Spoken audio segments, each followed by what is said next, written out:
Assalamualaikum warahmatullahi wabarakatuh. Kami dari kelompok 4 yang beranggotakan 4 orang, diantaranya saya sendiri, Salwa Rindu Arini Syam, Cynthia Saskia Fahmi, Ayusa Putri, dan Elvira. Nah, di video kali ini kami akan mempresentasikan materi tentang etika dalam konseling atau kode etik konselor dan psikolog. Langsung saja. Kode etik konselor dan psikolog. Kode etik psikologi digunakan dalam rangka melindungi baik pelaku profesi maupun pengguna jasa profesi psikologi. Kode etik adalah pedoman dalam melaksanakan tugas sebagai ahli psikologi.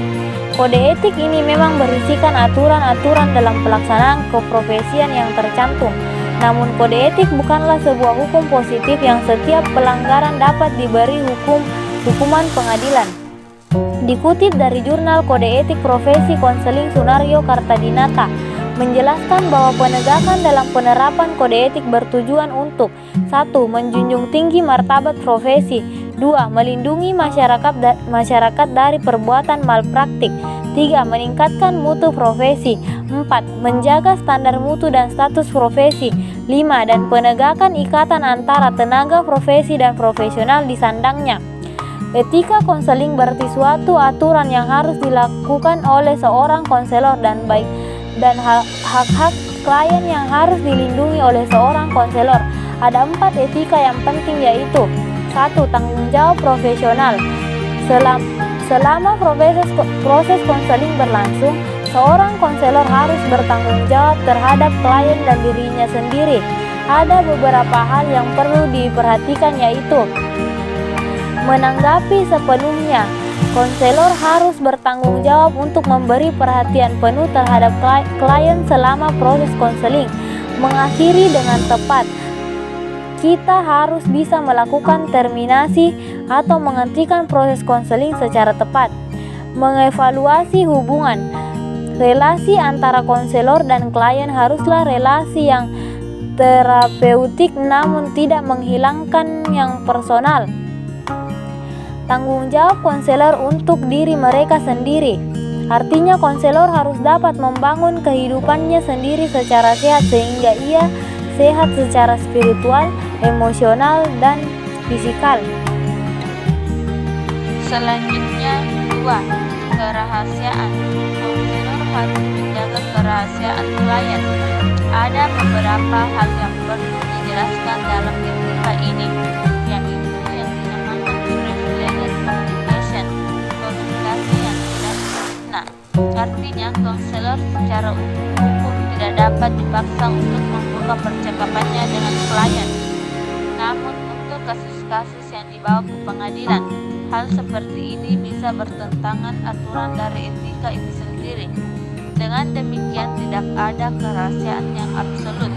3. Menyampaikan informasi yang relevan kepada orang dalam konseling. Klien berhak mendapatkan informasi mengenai konseling yang akan mereka jalani. 4. Pengaruh konselor. Konselor mempunyai pengaruh yang besar dalam relasi konseling, sehingga ada beberapa hal yang perlu konselor waspadai yang akan memengaruhi proses konseling dan mengurangi efektivitas konseling. Hal-hal tersebut adalah 1. Konselor membutuhkan kebutuhan pribadi seseorang konselor perlu dikenali dan diwaspadai supaya tidak mengganggu efektivitas konseling. 2. Wewenang. Pengalaman konselor dengan figur otoritas juga perlu diwaspadai karena akan mempengaruhi proses konseling jika kliennya juga figur otoritas. 3. Seksualitas. Konselor yang mempunyai masalah seksualitas yang belum terselesaikan akan mempengaruhi pemilihan klien, terjadinya dia sedang dalam konseling, dan resistensi atau negatif transferensi. 4. Nilai-nilai moral dan religius konselor. Nilai moral dan religius yang dimiliki konselor akan mempengaruhi persepsi konselor terhadap klien yang bertentangan dengan nilai-nilai yang ia pegang. Selanjutnya D. Macam-macam kode etik konselor. Berdasarkan keputusan Pengurus Besar Asosiasi Bimbingan dan Konseling Indonesia nomor 010 tahun 2006 tentang penetapan kode etik profesi bimbingan dan konseling, maka sebagian dari kode etik itu adalah sebagai berikut. 1. Kualifikasi konselor dalam nilai, sikap, keterampilan, pengetahuan, dan wawasan. 2. Penyimpanan dan penggunaan informasi. 3. Hubungan dengan pemberian pada pelayanan. 4. Hubungan dengan klien. 5. Konsultasi dengan rekan sejawat. 6. Alih tangan kasus. C. Etika penggunaan tes psikologi dalam layanan bimbingan dan konseling atau karir. Prinsip dasar yang melandasi etika praktik dalam penggunaan tes psikologi adalah sama esensialnya dengan layanan konseling sebagai suatu profesi membantu atau helping. Pertama, agar konselor, dalam ini guru bimbingan, memberikan layanan sekompeten mungkin dalam batas-batas kemampuannya dan pengembangan profesinya sendiri. Prinsip kedua, kesejahteraan klien menjadi kriteria untuk mempertimbangkan apa yang diperlukan oleh seseorang atau orang yang lainnya. Adapun 4 prinsip etika penggunaan tes psikologi yang relevan, yaitu 1. Kerahasiaan, karena kesejahteraan klien ditempatkan pada tempat utama, maka konselor menerima tanggung jawab untuk mempertahankan kerahasiaan hubungan dengan klien. 2. Keamanan tes.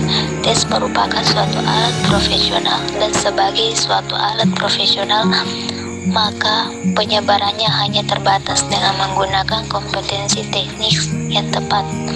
Tes yang belum dilakukan seharusnya tidak dipergunakan karena belum dijamin keamanannya. Yang ketiga, interpretasi tes. Material atau bahan-bahan tes dan skor tes semestinya diperuntukkan hanya terdapat individu-individu yang berwenang menggunakannya. Hasil-hasil tes seharusnya diprestasikan pada klien dan dapat memberikan jawaban tertentu tanpa adanya penyalahgunaan dan salah interpretasi. Keempat, publikasi tes. Tes yang telah baku harus dilengkapi dengan manual buku petunjuk penggunaan tes yang menggambarkan bagaimana dan oleh siapa tes itu bisa digunakan lebih efektif.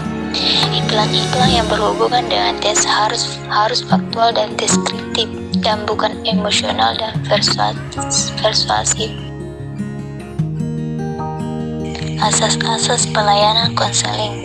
Pelayanan konseling adalah pekerjaan profesional yang diberikan oleh konselor kepada konseling dengan mendasarkan pada prinsip-prinsip dan asas-asas pelayanan konseling.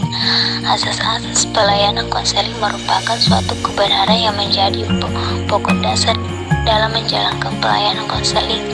Asas-asas ini mengacu pada asas-asas bimbingan dan konseling, yaitu 1. Asas kerahasiaan, 2. Asas kesukarelaan, 3. Asas keterbukaan, 4. Asas kekinian, 5. Asas kemandirian, 6. Asas kegiatan, 7.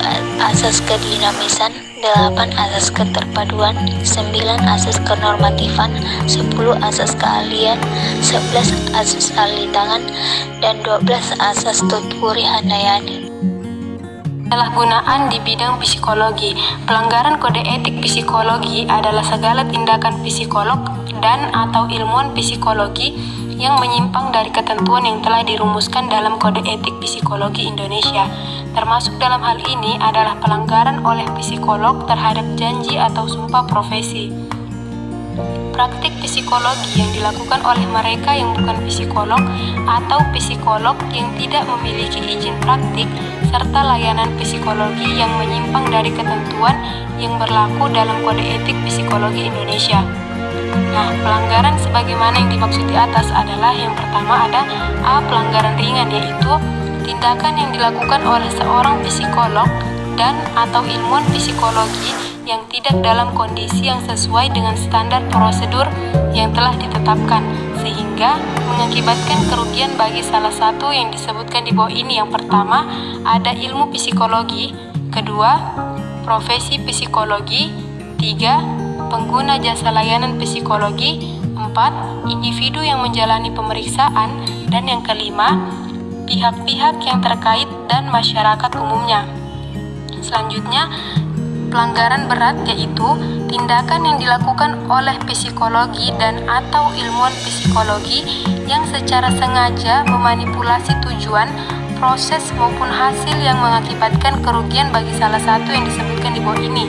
Yang pertama ada ilmu psikologi, kedua profesi psikologi, ketiga pengguna jasa layanan psikologi, keempat individu yang menjalani pemeriksaan psikologi, dan yang kelima pihak-pihak yang terkait dan masyarakat umumnya. Selanjutnya, pelanggaran sedang, yaitu tindakan yang dilakukan oleh psikolog atau ilmuwan psikologi karena kelalaiannya dalam melaksanakan proses maupun penanganan yang tidak sesuai dengan standar prosedur yang telah ditetapkan, mengakibatkan kerugian salah satunya tersebut, yaitu 1. Ilmu psikologi, 2. Profesi psikologi, 3. Penggunaan jasa layanan psikologi, 4. Individu yang